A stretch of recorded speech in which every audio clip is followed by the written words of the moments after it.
देश के यशस्वी प्रधानमंत्री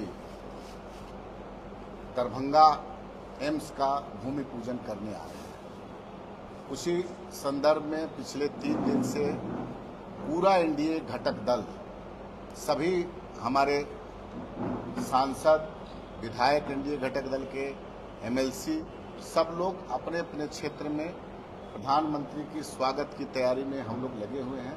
और दरभंगा में एम्स के साथ साथ बिहार में बहुत सारे योजनाओं का उद्घाटन भी प्रधानमंत्री जी करेंगे और उसमें हमारी लोकप्रिय सांसद भी रहेंगी।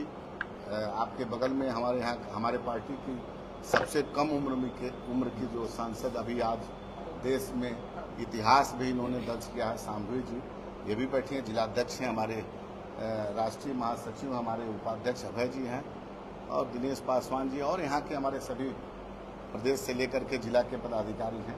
तो मैं उसी संदर्भ में आया हूँ आज, और पिछले कई दिन से हमारी जिलाध्यक्ष जी और हमारी एमपी लगातार कार्यकर्ताओं से मिलकर के प्रधानमंत्री का हम लोग उस दिन ज़्यादा से ज़्यादा संख्या में एनडीए घटक दल के सारे कार्यकर्ता, पदाधिकारी, नेता हमारे रहेंगे और हमारे नेता आदरणीय चिराग पासवान जी भी मंच पे प्रधानमंत्री का स्वागत करेंगे और अपना संबोधन भी करेंगे। उसी संदर्भ में आज समस्तीपुर की पवित्र भूमि पर आने का सौभाग्य प्राप्त हुआ है। प्रधानमंत्री जी, अन्यथा आप लोग देखते रहेंगे कि हमेशा कार्यक्रम करते थे तो वो जनसभा चुनावी, लेकिन 2025 का चुनाव, अब तो लोकसभा चुनाव के बाद लगभग आप लोग जानते हैं कि चुनावी मोड में आ जाता है विधानसभा का। और उसी संदर्भ में हमारे सभी एनडीए घटक दल के, भारतीय जनता पार्टी के बड़े नेता, हमारे नेता आदरणीय चिराग पासवान जी, आदरणीय मुख्यमंत्री जनता दल यूनाइटेड के राष्ट्रीय अध्यक्ष नीतीश कुमार जी, मांझी जी, उपेंद्र कुशवाहा जी, सब लोगों ने पिछले कुछ दिन पहले आपने देखा होगा कि एक अने मार्ग में बैठक थी जिसमें सभी एनडीए घटक दल के नेता थे। तो उसमें उन्होंने निर्णय लिया कि कार्यकर्ता तक आपसी सामंजस्य पहले से बैठाया जाए। बहुत जगह आती थी बात कि जब चुनाव होता है तो बूथ स्तर के कार्यकर्ताओं को पूछा जाता है, लेकिन इस बार बड़े हमारे नेता ने निर्णय लिया है अभी से बूथ स्तर तक के कार्यकर्ताओं, जैसे एनडीए घटक दल के सभी कार्यकर्ताओं का सामूहिक बैठक की शुरुआत अब हम लोग कर दिए हैं और उसमें सभी हमारे बड़े नेता एनडीए घटक दल के मौजूद रहेंगे और अभी से कार्यकर्ताओं का सामंजस्य स्थापित करना मूल उद्देश्य है। और हम लोग अब चुनावी मोड में भी आ गए हैं। आप लोगों को जैसा पता है ये आने वाला विधानसभा चुनाव में, और बिहार के लोकप्रिय मुख्यमंत्री नीतीश कुमार जी के नेतृत्व में जो 200 पार का हमारे नेताओं ने लक्ष्य रखा है कि 200 पार इस बार सीट लेकर के पुनः एनडीए के नेतृत्व में सरकार बनाने का, उसी संदर्भ में हम लोग निकले हैं। प्रधानमंत्री जी जो अभी आ रहे हैं, यहाँ के बाद 15 को जमुई में भी उनका कार्यक्रम है। तो निश्चित रूप से बहुत सौभाग्य की बात है। इस क्षेत्र में बहुत बड़ा एक, आपके यहाँ से तो बहुत नज़दीक है, हम अमूमन देखते होंगे कि स्वास्थ्य की समस्या को लेकर के हमेशा लोग पटना जाने के लिए बाध्य होते थे और यहाँ पर जो दरभंगा में, चाहे यहाँ पर जो इलाज नहीं हो पाता था उसको रेफर कर दिया, जिसमें बहुत सारी समस्याएं होती थी। लेकिन अब वो दिन दूर नहीं है कि आपके नज़दीक दरभंगा में एम्स में अब उन लोगों का इलाज होगा, कहीं किसी को जाने की आवश्यकता नहीं है। तो निश्चित रूप से बहुत सौभाग्य की बात है इस क्षेत्र के लिए कि हमारे देश के यशस्वी प्रधानमंत्री एम्स का भूमि पूजन करेंगे और हमको लगता है जल्द ही एम्स में इलाज, ओपीडी वगैरह शुरू हो जाएगा। धीरे धीरे बिल्डिंग बनती रहेगी और ऑपरेशन सब जो भी दिल्ली में होता था एम्स में, वो आपको अब दरभंगा में होना सुनिश्चित हो जाएगा। इसलिए सब लोग एनडीए घटक दल के हमारे सारे लोग लगे हुए हैं और हमने 3 दिन घूमने के क्रम में पाया कि बहुत उत्साह है एनडीए के कार्यकर्ताओं में, लोजपा रामविलास के कार्यकर्ताओं में, और सब लोग प्रधानमंत्री का हम लोग वहाँ पहुँच करके स्वागत करेंगे और उनका अभिनंदन भी, आभार भी व्यक्त करेंगे कि उन्होंने अपना बहुमूल्य टाइम दे करके आए और एम्स का शिलान्यास, भूमि पूजन करेंगे। इन्हीं संदर्भ में हम निकले हैं। हमारे पूरे जिला की इकाई रहेगी, अभी बैठक करेंगे। हमारी शांभवी जी इसमें सब लोगों को आमंत्रित किए हैं, हमारे जिलाध्यक्ष जी सबको आमंत्रित किए हैं, सभी प्रकोष्ठ के भी हमारे जिलाध्यक्ष लोग हैं, वो लोग भी सबको आमंत्रित। हम लोग अपना कल प्रधानमंत्री के स्वागत में जाने का कैसे सब लोग जाएंगे उसकी विधि व्यवस्था हम लोग कर रहे हैं और ज़्यादा से ज़्यादा समस्तीपुर से भी भागीदारी होगी। अब मंच पर तो खैर हमारी मेंबर ऑफ पार्लियामेंट रहेंगी ही, इनका भी संबोधन वहाँ होगा कल। यही मेरा मूल आज का विषय है। अब आगे आप लोग को कुछ पूछना तो पूछ सकते हैं।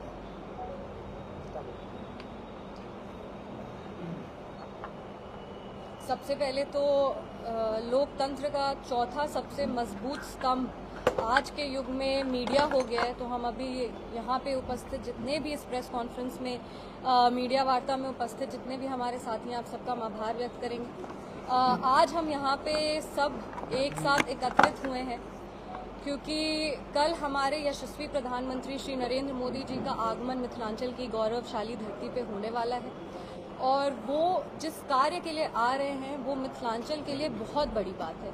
एम्स दरभंगा जो है उसका भूमि पूजन कल होने वाला है। मीडिया के माध्यम से सभी अपने क्षेत्रवासियों को हम आमंत्रित करना चाहते हैं कि आप सब कल भूमि पूजन में रहें, हमारे यशस्वी प्रधानमंत्री का मनोबल बढ़ाएं और ये जो एम्स है जो अब मिथिलांचल में भी होगा, ये बहुत खुशी की बात है। हम लोग सांसद होने के नाते हम लोग लगातार एम्स की चिट्ठियां एक दिन में 4-4, 5-5 लिखते हैं। इतने पेशेंट्स अपना एम्स दिल्ली में इलाज करने के लिए परेशान होते हैं। गरीबों को भी एक कह सकते हैं ट्रांसपोर्ट का जो चार्जेस होता है या फिर आने जाने की जो स्थिति होती है वो उस पर और बहुत प्रेशर पड़ता है।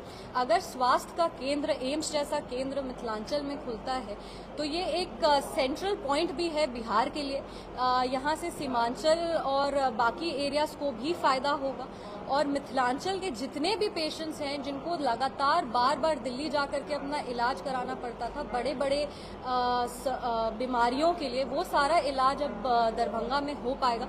समस्तीपुर की जो जनता है उनको भी बहुत लाभ होगा क्योंकि यहाँ से दरभंगा मात्र 1.5 घंटा लगेगा यहाँ से और 1.5 घंटे में उनका उत्तम इलाज हो पाएगा। ये बहुत खुशी की बात है। प्रधानमंत्री जी का हम आभार व्यक्त करेंगे कि उन्होंने दरभंगा, मधुबनी, समस्तीपुर को इतना बड़ा तोहफा दिया है और एनडीए की सरकार जो हमारे प्रधानमंत्री जी के नेतृत्व में, हमारे मुख्यमंत्री जी के नेतृत्व में और हमारे पार्टी के राष्ट्रीय अध्यक्ष जी के नेतृत्व में जो एनडीए की सरकार अब बन रही है उसमें आप देख सकते हैं कि एक विकसित बिहार का निर्माण हो रहा है। हमारे विपक्ष की जब सरकार थी तो उन्होंने बिहार को बीमारू कह के छोड़ दिया था और यहाँ पे अब एक एनडीए की सरकार है जो लगातार प्रयासरत है कि कैसे बिहार को विकसित बनाया जाए, कैसे बिहार के लोगों में जैसे स्वास्थ्य की, इंफ्रास्ट्रक्चर की, निजी जो समस्या है उसको कैसे ठीक कर सकते हैं, क्वालिटी ऑफ लाइफ कैसे इम्प्रूव कर सकते हैं। तो हम लोग लगातार प्रयास कर रहे हैं पर आज का जो प्रेस कॉन्फ्रेंस है वो इसी में है कि हम समस्तीपुर की तमाम जनता को आमंत्रित करना चाहते हैं कि आप सब आए, हमारे प्रधानमंत्री जी का अभिनंदन करें। हमारे पार्टी के राष्ट्रीय अध्यक्ष श्री चिराग पासवान जी भी वहाँ पे मौजूद रहेंगे, उनका मनोबल बढ़ाएं और आभार और अभिनंदन करें। बहुत बहुत धन्यवाद। एक तरफ अभी बिहार में जो एम्स जैसे अस्पताल का शिलान्यास होने जा रहा है, मुल्क से जो बिहार के अंदर में मेडिकल कॉलेज है, हॉस्पिटल्स है, वहाँ पे संसाधन का अभाव है। समस्तीपुर में भी मेडिकल कॉलेज बने लेकिन वहाँ से अभी तक सुचारू रूप से व्यवस्थित नहीं हो सका है, संसाधन का अभाव है, डॉक्टरों का किल्लत है। हाँ। उसको कैसे देख रहे हैं? देखिए, हम 6 महीने से लगातार हॉस्पिटल, सदर हॉस्पिटल जो समस्तीपुर का है उसका निरीक्षण करते रहे हैं और लगातार हम सिविल सर्जन के टच में भी रहते हैं। जो भी आवश्यकताएं होती हैं, कुछ CSR फंड के माध्यम से काम करना पड़ता है, उसके लिए भी हम लोग लगे हुए हैं और हम लोग लगातार ये प्रयास करते हैं कि नहीं, जो भी समस्या उसका समाधान हो सके। बहुत जल्दी जो मेडिकल स्थिति है समस्तीपुर की वो भी बहुत जल्दी इम्प्रूव होगी। वो मेरी मतलब बहुत सारी प्राथमिकता में से अगर सबसे ज़रूरी कुछ है तो वो स्वास्थ्य है समस्तीपुर का और लगातार हम लोग उस पर काम कर रहे हैं। मुक्तापुर जो ओवरब्रिज है वो DMCH से कनेक्ट करता है समस्तीपुर को, उसके लिए भी NHAI को लगा, जैसे उसका तो पहले अप्रूवल सैंक्शनिंग ही नहीं हुआ था। हमारी जीत के बाद सबसे पहले तो उसको सैंक्शन किया गया, उसके बाद अब NHAI उसका ड्राइंग भी बना के भेज दिया जो रेलवे के पास अप्रूवल के लिए। हमको लगता है कि ये सारी चीज़ें जब कलेक्टिवली एक साथ साथ काम करेगी तो यहाँ पे स्वास्थ्य भी जो है या फिर मेडिकल कॉलेजेस हैं वो सब में भी धीरे धीरे इम्प्रूवमेंट आएगा। जहाँ रहा डॉक्टर्स की बहाली का, जो वैकेंसीज है उसमें हम लोग बहाली करने का प्रयास करते हैं। जो अटेंडेंस का प्रॉब्लम था डॉक्टर्स के, सदर हॉस्पिटल में एक अटेंडेंस का प्रॉब्लम था, इमरजेंसी वार्ड का प्रॉब्लम था, ये सारी समस्याएं बहुत बेहतर हो चुकी है। जब हम निरीक्षण करने गए थे उसके बाद से हम लोग को जो सदर हॉस्पिटल का फीडबैक है वो बेहतर हुआ है, पर हाँ अभी और बेहतर हो सकता है, उसको धीरे धीरे और इम्प्रूव किया जाएगा और अच्छी स्वास्थ्य यहाँ के जनता को मिल सके उसके लिए हम लोग पूरा प्रयास करेंगे। शिलान्यास हो जाएगा। भोला टॉकीज तो अब टेंडरिंग के प्रोसेस में है, वो तो जल्दी ही हो जाएगा। और मुक्तापुर में थोड़ा टेक्निकल है, NHAI भी इन्वॉल्व है, रेलवे भी इन्वॉल्व है, तो वो विभागीय जब समन्वय बैठ जाएगा उसके बाद वो बन जाएगा। पर हाँ हमको लगता है कि 2025 के पहले दोनों का शिलान्यास हम कर देंगे। ठीक है। अभी बिहार में 4 जो विधानसभा चुनाव होना है, तो जहां महागठबंधन जो है चारों सीट पर भी जीत का दावा कर रहा है, एनडीए दावा तो उन्होंने दावा तो वो हर समय करते, दावा करने से कुछ नहीं होता है। हम लोग चारों विधानसभा घूमे हैं और उपचुनाव में, चुनाव प्रचार में भी एनडीए की तरफ से, अपने पार्टी की तरफ से हम गए थे और जो स्थिति है वो पूरी एनडीए के पक्ष में है। जनता को हमारे यशस्वी प्रधानमंत्री जी, हमारे मुख्यमंत्री जी और हमारे पार्टी के राष्ट्रीय अध्यक्ष तथा केंद्र मंत्री जी के नेतृत्व पे भरोसा है और इसमें कोई गुंजाइश नहीं है कि चारों की चारों सीटें एनडीए को ही आए। मल्लिकार्जुन खड़गे के द्वारा योगी आदित्यनाथ के कपड़ों पर सवाल उठाया गया, जो भगवा कपड़ा पहनते हैं। अरे अब देखिए, ये उन लोगों के पास कोई मुद्दा नहीं, तो कपड़ों पर, पहनावे पर ये सब मुद्दा उठा करके किसी तरह मीडिया में बने रहना चाहते हैं। योगी हैं वो एक तरह से अपने जीवन को समर्पित कर चुके हैं समाज के लिए और उन्होंने अपना काम करके दिखाया। लगातार तीसरी बार वहाँ से मुख्यमंत्री, तो ये सब बात बेतुकी है। यूपी देश का बड़ा हिस्सा, बड़ा प्रदेश और वहाँ डेवलपमेंट हो रहा है, वहाँ के लोग सब शांति से हैं, इससे मतलब रखना चाहिए ना। अब कौन क्या पहन रहा है, क्या वो लोग क्या पहनते हैं, उस पर तो पहनाने उन्होंने।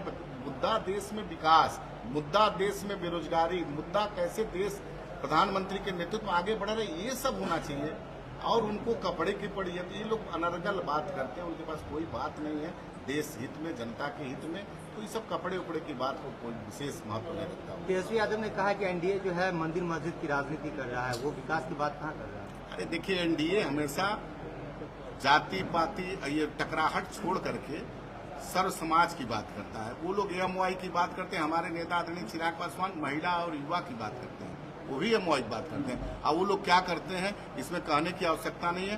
कहाँ बिहार को ले गए थे 2005 से पहले, आज बिहार कहाँ, ये आप लोग से छुपा नहीं है। आज बिहार में कोई ऐसा बिहार का कोना नहीं जहाँ से 3 से 4 घंटे में आप जा नहीं सकते हैं।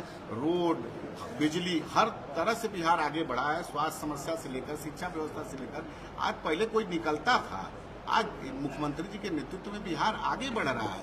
देश में प्रधानमंत्री के नेतृत्व में बिहार आगे बढ़ रहा है और इसमें इन लोगों को बोलने के अलावा कुछ है नहीं। काम तो करना है, जब मौका मिला तो ये लोग काम किए नहीं, अभी लोग सिर्फ बोलने का काम करते हैं। महाराष्ट्र, झारखंड में चुनाव हो रहे हैं और उपचुनाव भी है, क्या इसमें एनडीए का क्या? एकदम, झारखंड में भी भारतीय जनता पार्टी एनडीए के मुख्यमंत्री बनेंगे और महाराष्ट्र में सरकार एनडीए की है और एनडीए की रहेगी, इसमें कहाँ है? बिहार में 200 पार आप कैसे करें? 200 पार हम कर किए हैं, एनडीए घटक दल 200 पार किया है और इस बार मैं आपको बता रहा हूं कि किसी भी परिस्थिति में 200 से ऊपर हम लोग सीट लेंगे, क्योंकि विपक्ष कहीं है नहीं। जमीन पे आप देखिएगा विपक्ष कहीं नहीं दिख रहा है। ये ताकत है एनडीए की, ये पांचों दल जो हैं, ये मुख्यमंत्री की ताकत है, ये प्रधानमंत्री की ताकत है, ये हमारे नेता चिराग पासवान जी की ताकत है। उनके लोकप्रियता के आधार पर मैं बोल रहा हूँ। जिस हिसाब से आपने देखा होगा लोकसभा के चुनाव में क्या क्या वो लोग बोलते थे, कितना सीट जीतेंगे और हवा में उड़ गए। लोकसभा चुनाव में तो आप 400 पार का नारा दिए थे। ये देखिए आप बिहार में हम लोग कितना सीट जीते, आपसे छुपा है क्या? लोग चुनाव से पहले बोलते थे, कहीं कहाँ पे सिमट गए। तो आप देखिएगा चुनाव आएगा तो 200 पार नीतीश कुमार जी के नेतृत्व में पुनः सरकार बनेगी। धन्यवाद।